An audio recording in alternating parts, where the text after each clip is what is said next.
Rostov on don जो शहर है, यूक्रेन पर जितनी कार्रवाई हो रही है उसका लॉजिस्टिक्स का सबसे बड़ा बेस है रोस्टोव ऑन डॉन, और उस शहर पर वैगनर आर्मी ने कब्जा कर लिया था। जिस तरह तेजी से वो आगे बढ़ रही थी, मॉस्को से महज 300 मील दूर रह गई थी। ये कैसे हुआ?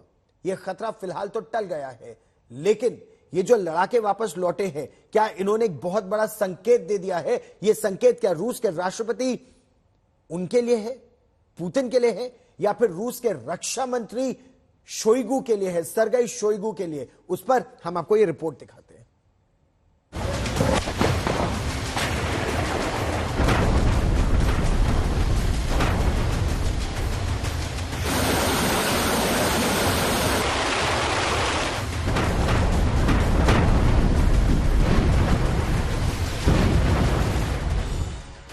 पुतिन ने दिखा दिया अपना दम।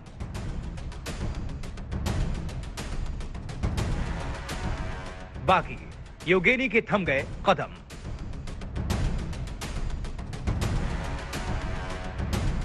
लौट गए मॉस्को की तरफ बढ़ते टैंक। टल गया रूस का सबसे बड़ा खतरा। रूस में बगावत पर लगा ब्रेक। जी हां, दुनिया भर की निगाहें जब रूस पर टिक गई थी, अमेरिका से लेकर G7 के शक्तिशाली देश अलर्ट पर थे। दुनिया की एक शक्ति रूस पर बगावत का सबसे बड़ा खतरा था।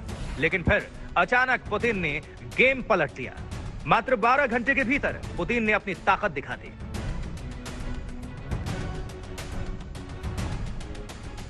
23 साल से बेखौफ राज कर रहे व्लादिमीर पुतिन ने 12 घंटे के भीतर उस सबसे बड़े संकट को मात दे दी जो खुद पुतिन के शब्दों में रूस के अस्तित्व के साथ जुड़ा था। मॉस्को की तरफ बढ़ते प्राइवेट आर्मी वैगनर ग्रुप के लड़ाकों के कदम थम गए। खतरा बड़ा था क्योंकि येवगेनी के लड़ाके मॉस्को से सिर्फ 360 किलोमीटर दूर लिपेस्क तक आ गए थे। मॉस्को से 624 किलोमीटर दूर वोरोनेज शहर पर उनका कब्जा हो चुका था। मॉस्को से 1100 किलोमीटर दूर रोस्टोव पर सबसे पहले वैगनर ने कब्जा कर लिया था। बेलारूस ने येवगेनी से बात की और फिर कुछ घंटों के भीतर ही येवगेनी ने ऐलान कर दिया कि वो रूसियों का खून नहीं बहाएगा। वो अपने लड़ाकों के साथ बेलारूस चला जाएगा। रोस्टोव के लोगों ने कुछ इस तरह येवगेनी को विदा किया।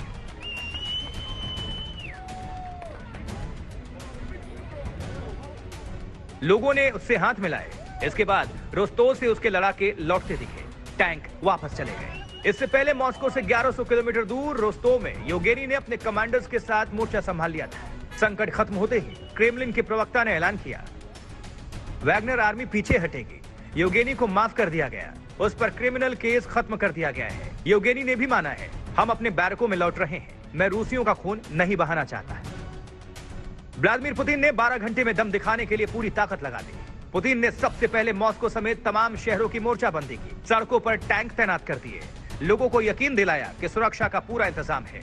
इसके बाद देश को एड्रेस किया और इस बगावत को देश के खिलाफ बताकर राष्ट्रभक्ति का दांव खेला। पुतिन ने कहा कि ये रूस के अस्तित्व से जुड़ा मामला है। और इसके बाद असली एक्शन की बारी थी। पुतिन ने सख्ती दिखाई और कभी अपने शेफ रहे येवगेनी प्रिगोजिन के खिलाफ कदम उठाए। येवगेनी और उसके लड़ाकों को आतंकी कहा। उनके खिलाफ देशद्रोह का केस दर्ज किया। बागियों को कड़ी सजा देने का ऐलान किया। एक तरफ सुरक्षा और दूसरी तरफ बागियों पर सख्त एक्शन का ही नतीजा था कि 12 घंटे के भीतर ही बगावत बेदम साबित हो गई। रूस का संकट टल गया और व्लादिमीर पुतिन विजेता बनकर उभरे। ब्यूरो रिपोर्ट आज तक। क्या इससे रूस के राष्ट्रपति पुतिन की छवि पर एक असर पड़ा है? क्योंकि पिछले लगभग 25 वर्षों से उन्हें सबसे ताकतवर नेताओं के रूप में देखा जाता था रूस में। क्या अब उनकी वो ताकत नहीं रही है यूक्रेन युद्ध के 15 महीने बाद? रामेश्वर सिंह वरिष्ठ पत्रकार हैं, मॉस्को से लाइव हमारे साथ जुड़ रहे हैं। हमारे साथ लेफ्टिनेंट जनरल संजय कुलकर्णी जुड़ रहे हैं, पूर्व डीजी इन्फेंट्री हैं, और हमारे साथ एयर वाइस मार्शल पीके श्रीवास्तव जुड़ रहे हैं। अब बहुत पैनी नजर रखते हैं इन सभी गतिविधियों पर। लेकिन रामेश्वर सिंह जी, मैं सबसे पहले आप ही के पास आना चाहूंगा। क्या राष्ट्रपति पुतिन की छवि इससे धूमिल हुई है? कमजोर राष्ट्रपति के रूप में दिखेंगे, या फिर 36 घंटे में जिस तरह से स्थिति को कंट्रोल किया गया एक पावरफुल राष्ट्रपति के रूप में दिखेंगे वो? आज जो गौरव जी दिख रहा है जो रूस की जनता कर रही है, कल भी ऐसी कोई दहशत कम से कम मॉस्को में नहीं थी। कल भी सारे फंक्शन हो रहे थे, कल भी लोग घूम रहे थे। और जब जैसे व्लादिमीर पुतिन का देश के नाम संदेश आया, इसके बाद उनकी छवि और बढ़ गई। उनमें कभी कोई न डर न कोई शंका थी कि ये जो है संकट है वो जल्दी से जल्दी निपटा देंगे। तो इतनी जल्दी 12 घंटे के अंदर अंदर कम से कम ये सारी चीजें बिना खून खराबा के ये रुक गई। तो इससे पुतिन जी की जो है छवि जो है और ज्यादा बढ़ गई। तो इसलिए उसमें उनकी छवि में कोई कमी नहीं आई है, जो मेरा विचार है, जो हम लोग देख रहे हैं।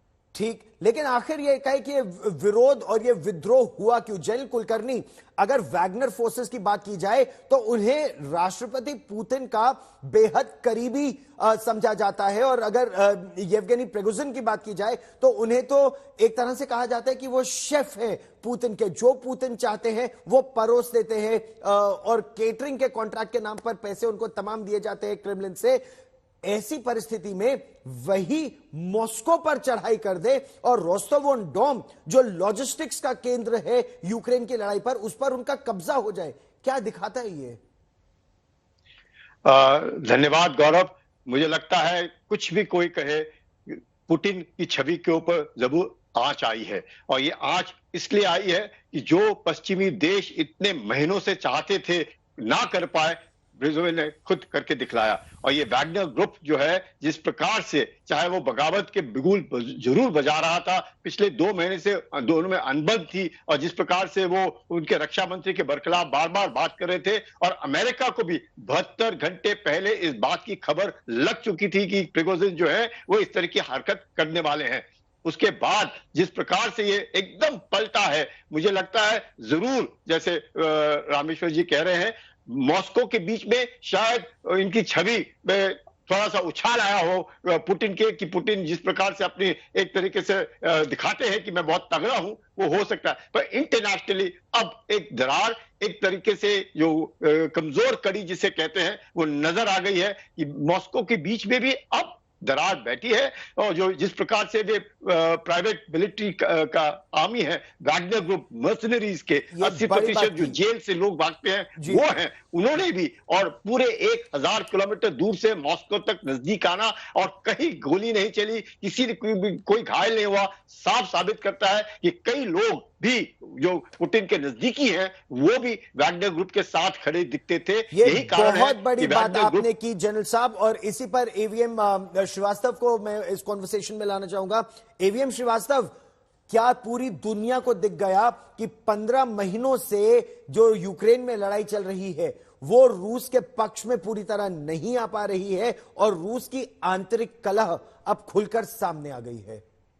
गौरव, एक बात तो जरूर सामने आई है कि गवर्नेंस स्ट्रक्चर जो है मॉस्को में और क्रेमलिन का, इसमें जरूर 2 राय है, और इन 2 राय को खुल के सामने आना इस बगावत के रूप में और आंतरिक जो विद्रोह होता है, वो मेरे ख्याल से सबसे गहरी चोट है। और ये अग्नि परीक्षा के जरिए पुतिन को गुजरना पड़ा, लेकिन पुतिन की छवि में इसलिए अब इम्पैक्ट नहीं आएगा। इतनी बड़ी अग्नि परीक्षा में उन्होंने इसको 12 से 14 घंटे में जो संभाल लिया है, वो अपने आप में एक बहुत बड़ी बात है। पहली बात तो ये है, और दूसरी बात जो उनकी छवि में उछाल लाएगी कि ये जो वॉर हो रही है, जिसको पुतिन्स वॉर कहा जाता था, और जिस तरीके से इसको नेशनलिस्टिक पर्सपेक्टिव नहीं दिया जा रहा था कि ये रशियंस की वॉर नहीं है, ये पुतिन की अपनी वॉर है, लेकिन अब इस झगड़े के सुलझने से ये सब बात तो जरूर सामने आती है कि रशियन पॉपुलेशन जो है वो इस वॉर के पक्ष में है। उनको भी लगता है कि अगर यूक्रेन नाटो में जाता है तो उनके लिए एग्जिस्टेंशियल क्राइसिस है। एक मुद्दा जो अपने आप में चर्चा में था, इसके बारे में थोड़ी सी अब क्लैरिटी आई है। गवर्नेंस स्ट्रक्चर के बारे में भी क्लैरिटी आई कि वहां 2 तरीके के हैं, और जहां तक डिफेंस मिनिस्टर शोइगु का सवाल है, उनके ऊपर कई प्रश्न चिन्ह खड़े होते हैं। लेकिन इसी बात पर मैं आ रहा था इस समय रामेश्वर सिंह जी, ये जो पूरा मसला है, क्या ये अब जो ऑपरेशन सही तरीके से नहीं चल रहे, जिस तरह की खबरें आ रही थी, अब उसका ठीकरा क्या जनरल शोइगु रक्षा मंत्री और जनरल जेरासिमोव जो चीफ ऑफ जनरल स्टाफ है रशिया के, उन पर इसका ठीकरा फोड़ा जाएगा? क्या हम ये देखेंगे कि अब जबरदस्त फेरबदल हो सकता है क्रेमलिन में? बहुत मुश्किल है। अगर आप देखें हिस्ट्री, पुतिन की बहुत ही संभल करके, बहुत ही अपने जो भी इनके मिनिस्टर्स हैं, जो भी हैं जिस लेवल के, वो बहुत संभल करके फेरबदल करते हैं। इसके लिए कुछ दिन इंतजार करना पड़ेगा, क्योंकि आज ही करीब रात में 11-12 बजे वैगनर ग्रुप जो है वो वापस गया है। तो अभी कुछ न कुछ फेरबदल होना चाहिए, कुछ चीजें बदलेंगी जरूर।